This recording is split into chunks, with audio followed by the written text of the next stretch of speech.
Hello and welcome to this week's episode of Merricks Garage. Thanks for stopping by.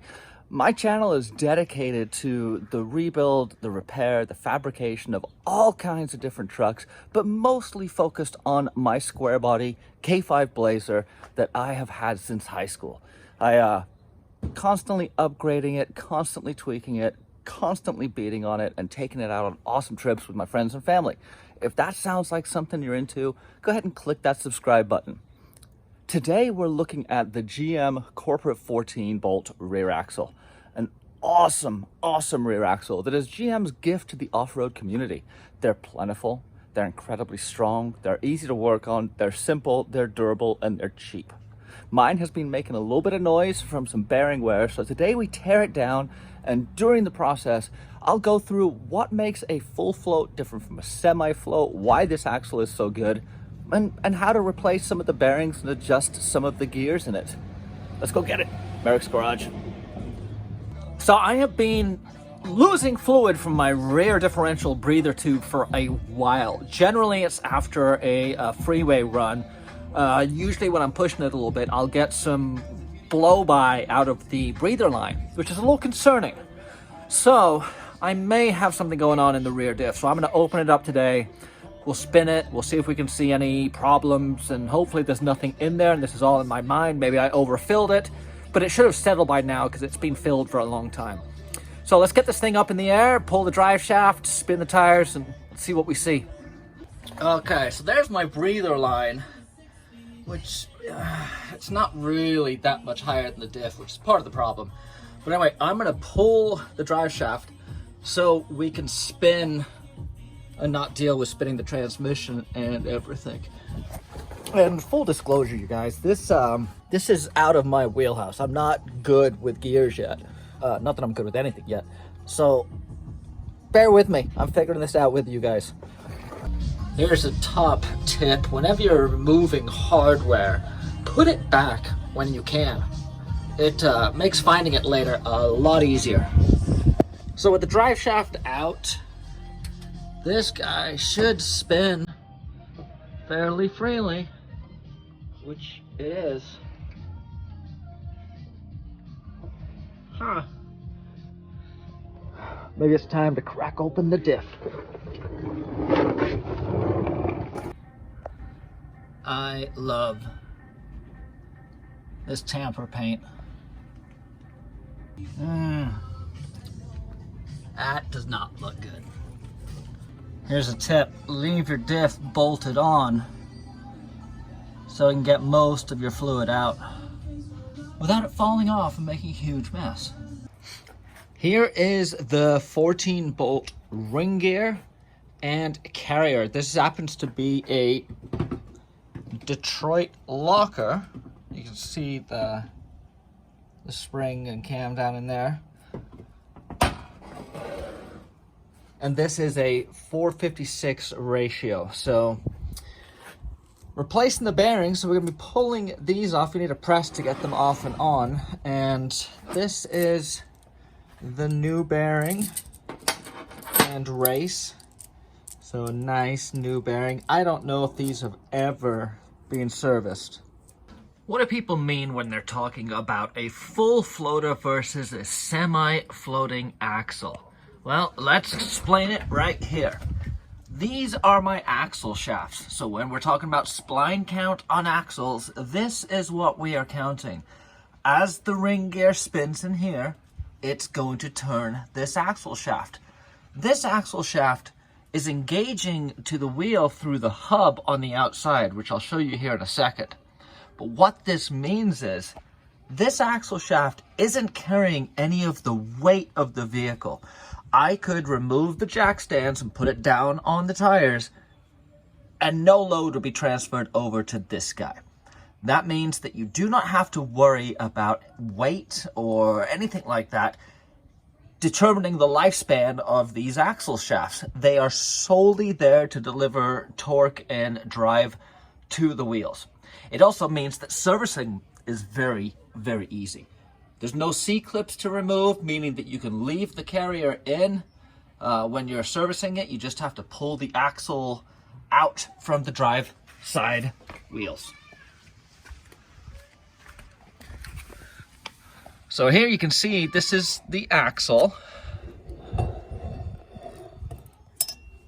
And it simply slides in as the wheel rotates around the spindle. The axle is bound to the hub through these 8 1/2-inch bolts. Super burly, long lasting, simple, reliable, bomb proof, easy to work on. I mean, come on, it's got everything. In addition to the pure beef of the 14 bolt, the simplicity of it is really, really nice. So as I mentioned, it was a full floater. So the hub assembly, the spindle, and the calipers, the brakes, everything are all on like a separate unit on the end of the axle shaft. What I'm about to tell you is my procedure for putting the wheel bearings to torque specs. I've never really been able to find the exact torque specs for these wheel bearings. So here's what I do. I put them on, make sure everything's free and moving properly and the races are all packed full of grease. I fill all the spindles with grease as much as I can and inside the hub with grease as much as I can. Then I slap it on, move it around, see how it's feeling, thread that lock nut down, or that the spindle nut, the axle nut, the hub nut, whatever. Spin that down till it's tight. Not too tight to turn, but I do not want any slop in that hub. And then I'll go locate the nearest slot on that lock nut for the keyway pin that goes in, throw the keyway in, snap ring, back together. They really are that easy. So let me show you what I'm talking about. So here's the spindle with a liberal coating of grease. This is all stuffed full of grease, and then the back side obviously is seated.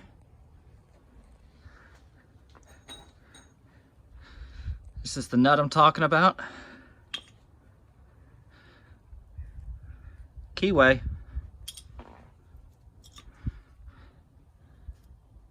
Snap ring.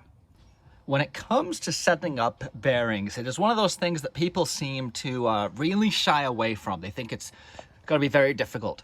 And I myself have been that way for a long time, but in the spirit of just do it and see what happens, we're going to throw my carrier back in. I am not adjusting any of my pinion bearings. The pinion bearings are good. I'm happy with how it's set. So the preload and the depth of the pinion is already being set. So all I'm going to be working with is going to be the ring gear. And I have 2 things to adjust with the ring gear. I have the carrier bearing preload, which is how tight the bearings are sitting to begin with. And then I'm going to have backlash.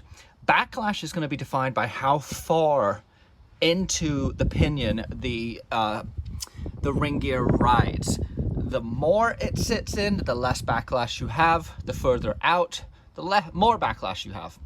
So let's get the pinion, the carrier in. We're going to hold it in place with these 2 guys, put the caps on, and start adjusting. These are the bearing caps. Think of these as like the caps on your motor, on the crank bearings. Similar idea. These are both matched, so you gotta make sure that you put them back where you took them off from. So I marked mine D for driver and the arrow for up. I'm also replacing the races. When you're going to replace your bearings, do your races at the same time.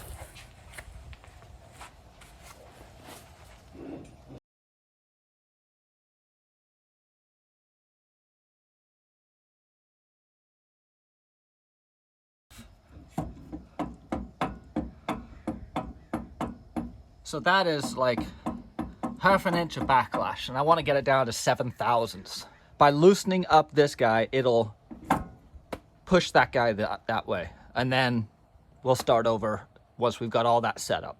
But right now I'm going to take it down to 0 backlash. So what you want to do is you're going to need to lock the pinion so the pinion cannot move, because you're checking to see if there's any play between the pinion and the ring gear. And that play, when you rock this back and forth, is going to be called backlash. And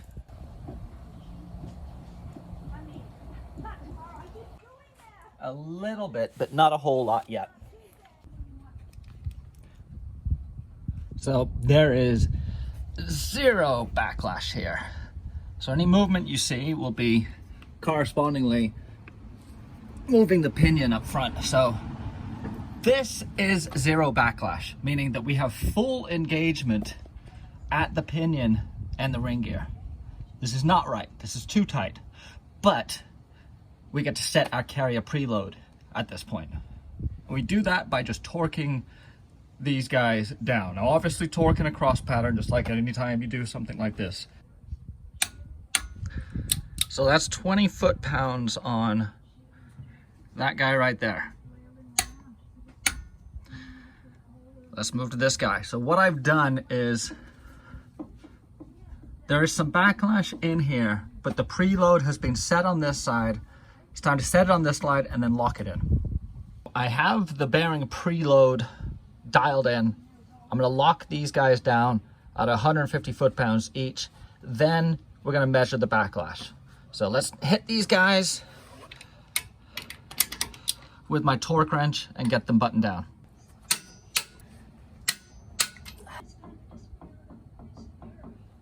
You hear that little knock right there?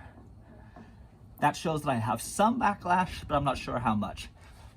The trick is, now that I have the carrier bearing preload set, whenever I make an adjustment to the backlash, meaning moving it that way or that way, I have to do it corresponding amount on each side. So if I tighten this one, loosen this one, vice versa. So let's get out the dial indicator, get it set up, and measure what we got right now. So here's how a dial indicator works. You have a degree wheel here that's gonna have thousandths on it. And you wanna set it up, the best way I found to do it is you wanna set it up with a little bit of tension on it. So I can back it off right now. So you can see there is no tension right there. So that's gonna be difficult to get a reading. So what I'm gonna do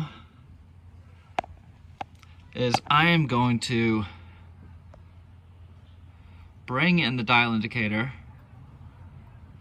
until it engages and gives me something to read off of.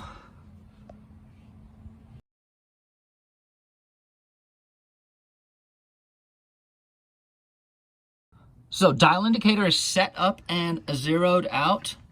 I'm going to show you how I take a couple readings. Well, I've already done a couple readings, so I'm just going to do the one right here, and I'll show you how I measure 7 thousandths. Jojo, can you hold this right here like that? Up here? Okay, what's your finger over the... You got it? Yeah. Okay. Let's see. You see that moving right there? You got, Jonah, can you get that? Is that coming through? Uh-huh. So there's our backlash running at 7 thousandths. Well, there you guys have it. GM's gift to the four-wheel community, the venerable 14-bolt full floater. These things are available everywhere. I didn't get into the disc brake conversion, but that is probably one of the first things you should do for these axles. Get rid of the heavy drums. There's a ton of companies that put the disc brake kits out that allow you to use a 3/4 ton front caliper, I believe it is, and get rid of all the heavy disc stuff. It's a definite worthwhile upgrade. But go to your local junkyard, pull one of these out, take it apart, and see how awesome it is. It's a fundamental piece of equipment for any significant off-road build, and I love it. It's a great axle. Mine has done well. My axle was rebuilt. I went on this trip and it didn't explode. So pat myself on the back there that I dodged another bullet. Anyway, if you want to see me dodge more bullets, I got plenty of videos up here. I'll link up one of my playlists that's got some of my adventures. You guys can check those out. I hope you dig those. Hope you give me a subscribe and a follow, and I'll see you next week. Merricks Garage.